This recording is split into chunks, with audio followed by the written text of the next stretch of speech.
Cam, Bill asked you about your round, but I want to talk a little bit about what you were talking about your purpose. Yeah. You don't hear that said out here much.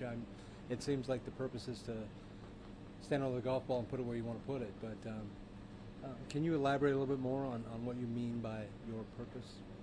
Um, obviously on tour, obviously, one of our purposes is to win golf tournaments, to be the best we possibly can. But, for me, coming to the realization of a lot of things, I have many other purposes I want to achieve.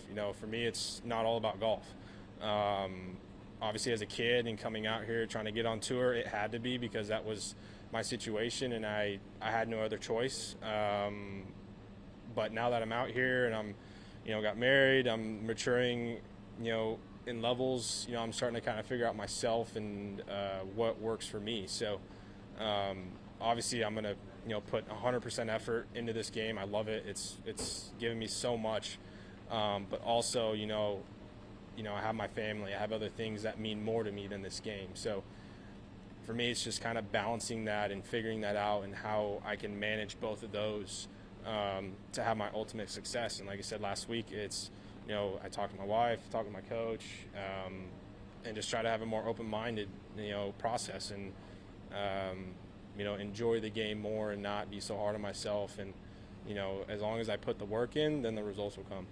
Is using your platform some part of what you mean by your purpose? I know, for instance, that you come to cities and you put a small business on your bag to help them kind of recover from the hit of COVID. I mean, are there some of those things that you're a little more altruistic endeavors that maybe factor No, of into course. I mean, even my foundation, where I grew up and what we're trying to do back home for the kids,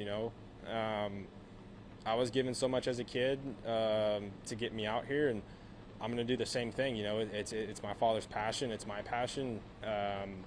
And obviously, as I keep growing out here and keep building as a player, I'm going to be able to do even more things than I am now. So, again, yes, that is one of my purposes as well. So, but again, it's managing all those expectations and figuring out ways to balance it once you get on the first tee. Like you said, everybody's different. Everybody adjusts to things differently. Everybody thinks differently. Everybody's life situations are differently and how they affect them. So again, for me, it's been a learning process, but I think I'm, finally starting to, grasp it some and come out the other way. Thank you very much. Yep. Seems like every time we looked up today, there's a 6 or 7 way tie for the lead. What is somebody going to need to do tomorrow to separate themselves from everybody else? Hold on. Based off the weather forecast, it's not looking too good, and it's going to be windy, which I love. So, again, it might be an all-day type deal depending on the thunderstorms and how things go. But, again, who knows how the weather's going to play. But, if it's like today, the course is definitely scoreable. Obviously, it changed once it started raining. It got super soft. It played longer. The greens were super receptive and spinning. You had to really control shots. So, if it's like today, you can definitely be a little more aggressive. But again, I think it's just, whoever doesn't make the big mistakes out here.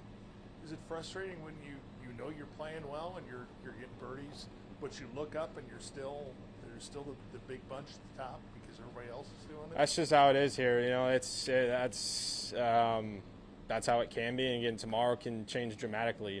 There could be a bunch and you can get a couple guys to separate themselves tomorrow depending on the weather, and again that definitely flip-flops. So again, I'm just going to play like I did today. I played amazing. I again hung in there those last 7-8 holes, and I'm just going to try to do the same thing tomorrow. All right, thanks. Mm-hmm. You talked a little bit about the course and the conditions out there. Having a clean card today, how satisfying is that in these conditions? Third round, making a move up the leaderboard. No, it's huge. Like you said, I got off to a great start. Obviously, I would want to, keep that momentum going. But I hit a few squirrely shots, and I made some great pars and great putts. So, for a Saturday and kind of getting me up there close within a few shots, obviously there's guys finishing. It could be could have be down 1, 2, 3, who knows? But at least I'm within reach. So that was my main goal. And like I said, I'm just super happy with, again, how I hung on and just kind of fought the last 7-8 holes. Were those par saves, and we hear you guys say it every week, the par saves just as key as the birdies? Oh, I think more. It keeps your round going. It kind of keeps the momentum going, and for me, like on 15, I got quick with that wedge and barely caught it thin. It landed off on the back and went over, and those are one of those. You make a bogey from there, that's just brutal. But again, hit a great chip up there, made par, and those, like I said, those are the ones that kind of keep the round going, keep the momentum going. To keep you pushing. You talked a little bit about keeping things in perspective. How important has that been in these last 5 starts? 4 missed cuts, 1 WD. Yet you say you feel like you're playing good golf. How have you been able to keep that perspective through this stretch? It's been hard, not been easy.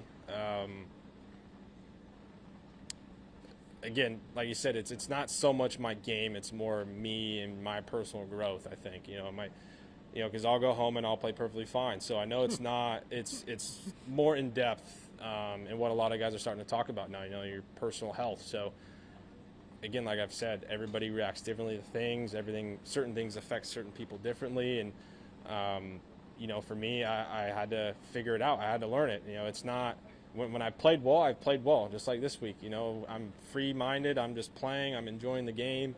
But it's kind of always when certain things on the outside affect you that can affect your game. So, like I said, I think I've finally grasped it some and starting to understand it and kind of just being able to free my mind.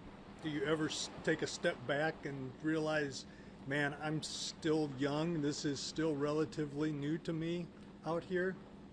Yeah, but again, I've been doing it my whole life, and I would say it's more new in the aspects of, I have responsibilities now. I have a lot of them. I have, a team. I have this. It's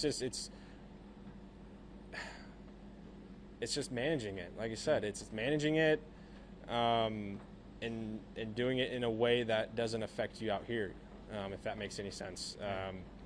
And like you said, it's this week I took a different perspective on the week and kind of my mindset and how I came into it, and it's working. And it worked last week when I was home, and I'm just gonna keep doing it. What was that? Did you come in without any expectations whatsoever, or what was the difference this week? Oh, I mean, obviously my expectation, I knew, top 5 in ties, get onto the British, and that was my goal. But again, that's not what I'm thinking about. It's just more, again, like I say, more of my own mental health, and again, how I'm going to approach the game in order for me to enjoy it. Because I haven't been enjoying it. I haven't been having fun. I've been brutal on myself, and I got to a point where I had to, I got to stop. This has to change. I can't be doing this anymore. So I've really just done kind of a flip-flop of 180, and no matter how I play, this is who I am on and off the course, and this is especially how I am off the course. So I don't want to come out here and act a certain way or be a certain way when that's not how I would react off the course. So, cool. Thank you, guys.